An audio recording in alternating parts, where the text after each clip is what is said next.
السلام علیکم ورحمۃ اللہ وبرکاتہ. مفتی صاحب څنګه خیر دی یا من دی؟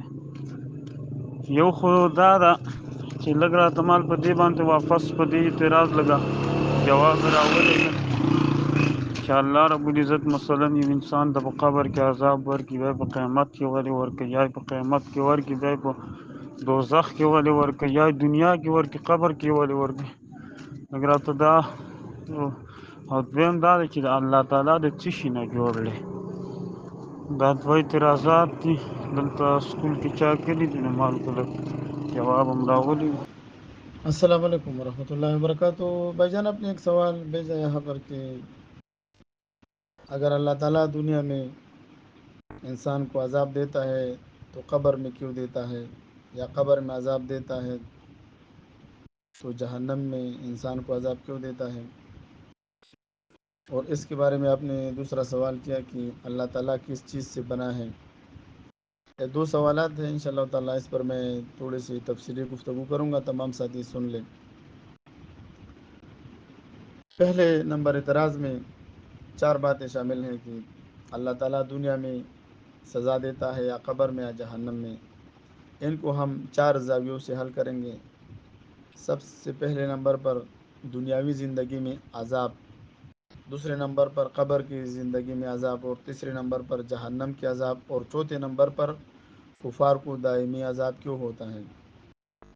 تو دنیاوی عذاب کے بارے میں ہم تھوڑی سی وضاحت کر دیتے ہیں کہ اللہ رب العزت عام طور پر دنیا میں کسی کو عذاب نہیں دیتا. اللہ تعالیٰ کا قانون یہ ہے کہ اللہ تعالیٰ نے انسان کو عقل، شعور، اختیار دیا ہے، انسان کو آزاد پیدا کیا ہے کہ وہ اپنے اعمال کا انتخاب کرے. اللہ رب العزت نے انسان کو اختیار اس لیے دیا ہے کہ یہاں پر مکمل انسان کو ظلم پر نہیں پکڑتا. یہاں پر جب پھر سوال بنتا ہے نا کہ بہت سے ایسے اقوام گزر چکے ہیں کہ اللہ رب العزت نے دنیا میں اس کو عذاب دیا ہے.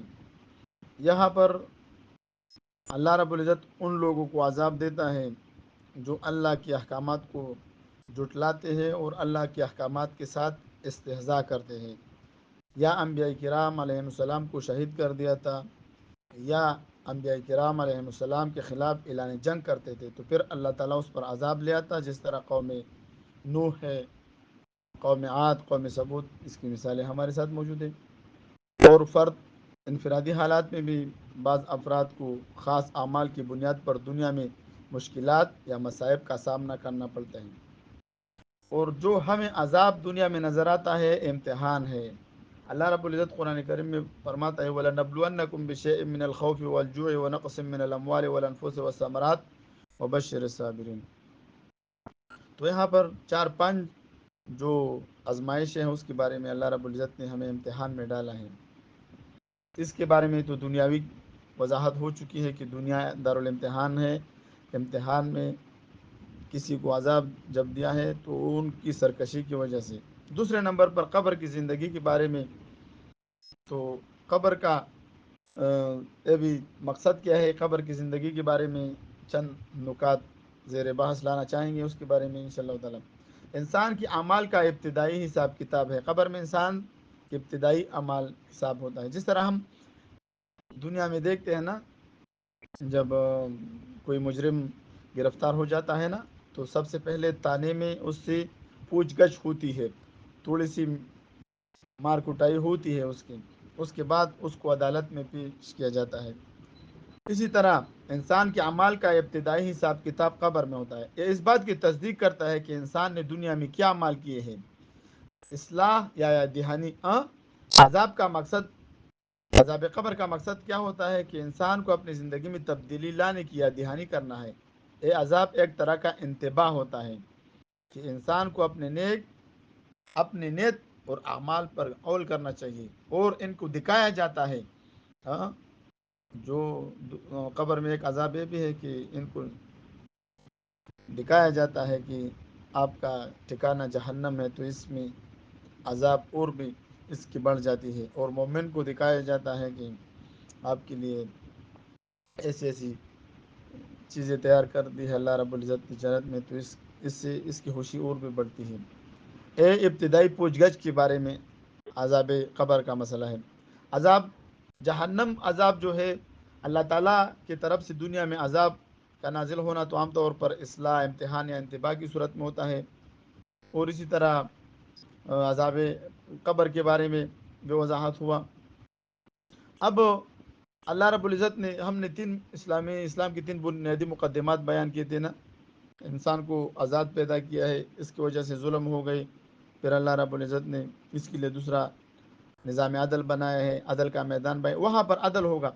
پھر جو شخص اللہ کے احکامات کو نہ مانتا ہو نا، تو پھر اس کو جہنم میں جانا پڑے گا، پھر وہ جیل خانہ ہے۔ جہنم میں عذاب کی بنیادی طور پر ان لوگوں کے لیے ہے جو اللہ کی آیات کا انکار کرتے ہیں، رسولوں کی نافرمانی کرتے ہیں اور دین کو چھوڑ دیتے ہیں۔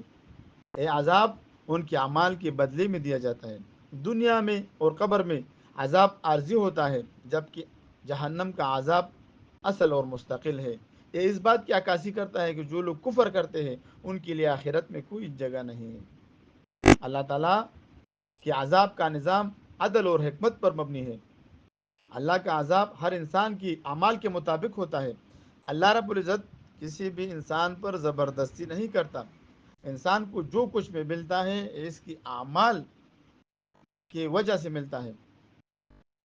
اسی طرح ایک آیات میں آتا ہے کہ اللہ رب العزت فرماتے ہیں فَلَا تَعْلَمُ نَفْسٌ مَّا أُخْفِيَ لَهُم مِّن قُرَّةِ أَعْيُنٍ جَزَاءً بِمَا كَانُوا يَعْمَلُونَ۔ جو بھی یہ کرتے ہیں اس کا بدلہ یہ پاتے ہیں۔ دنیا میں دی گئی عذاب عارضی ہے، قبر میں بھی عارضی ہے۔ جہنم کا عذاب اس بات کی تصدیق کرتا ہے کہ اللہ تعالیٰ ان اللہ لا یخلف المیعاد، اللہ تعالیٰ اپنے وعدے کے خلاف نہیں کرتا۔ ہمیں چاہیے کہ ہم اللہ کے عذاب سے ڈر جائے، اللہ تعالیٰ کے احکامات کو مانیں۔ اللہ کا عذاب ہمیں یہ سمجھاتا ہے کہ ہمیں اپنی زندگی میں نیک اعمال کرنے چاہیے اور اللہ کے نافرمانی سے بچنا چاہیے۔ پھر اب آتا ہے کہ کفار کو دائمی عذاب کیوں ہوتا ہے؟ تو اس کے بارے میں یہ ہے کہ کفار کو دائمی کفر کی وجہ سے دائمی عذاب ہوتا ہے۔ اس کے بارے میں علامہ تفتزانی رحمۃ اللہ علیہ نے شرح العقائد میں 4 دلائل پیش کی ہے۔ اللہ تعالیٰ حکیم ہے۔ اللہ کی حکمت کا تقاضا یہ ہے کہ وہ نیکوکاروں اور بدکاروں کے درمیان فرق قائم کر دے۔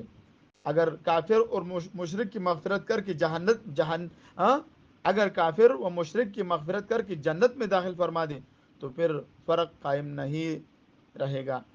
تو عقل اور حکمت کا تقاضا یہ ہے کہ ان کو ہمیشہ جہنم میں ڈالے۔ دوسرے نمبر پر کفر ایسا سنگین جرم ہے جو کسی حال میں اباحت کا احتمال نہیں رکھتا اور نہ ہی اپنے حرمت کی اٹھ جانے کا احتمال رکھتا ہے، لہٰذا اس میں معافی کا احتمال اور رفع عذاب کا احتمال عقلاً ممکن نہیں ہے۔ تیسرے نمبر پر کافر اپنے کفر کو چونکہ حق سمجھتا ہے اور معافی کا طلبگار نہیں، اس لیے اس کو معاف کرنا حکمت کے خلاف ہوگا۔ اللہ تعالیٰ حکمت کے خلاف کوئی بھی کام نہیں کرتا۔ اسی طرح چوتھے نمبر پر علامہ تفتزانی رحمۃ اللہ علیہ فرماتا ہے کفر کا اعتقاد کافر ہمیشہ کفر پر رہنے کا عہد کرتا ہے۔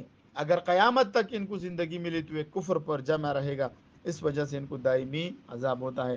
یہ تو پہلے سوال کا جواب میں نے دیا کہ دنیا میں عذاب کیوں ہوتا ہے، پھر قبر میں عذاب کیوں ہوتا ہے، یا جہنم میں عذاب کیوں ہوتا ہے، اور ان کافر کو دائمی عذاب کیوں ہوتا ہے۔ اب آتے ہیں کہ اللہ تعالیٰ کے بارے میں کہ آپ نے کہا کہ اللہ تعالیٰ کس چیز سے بنا ہے، اس کے بارے میں ان شاء اللہ تعالیٰ دوسرے کلپ میں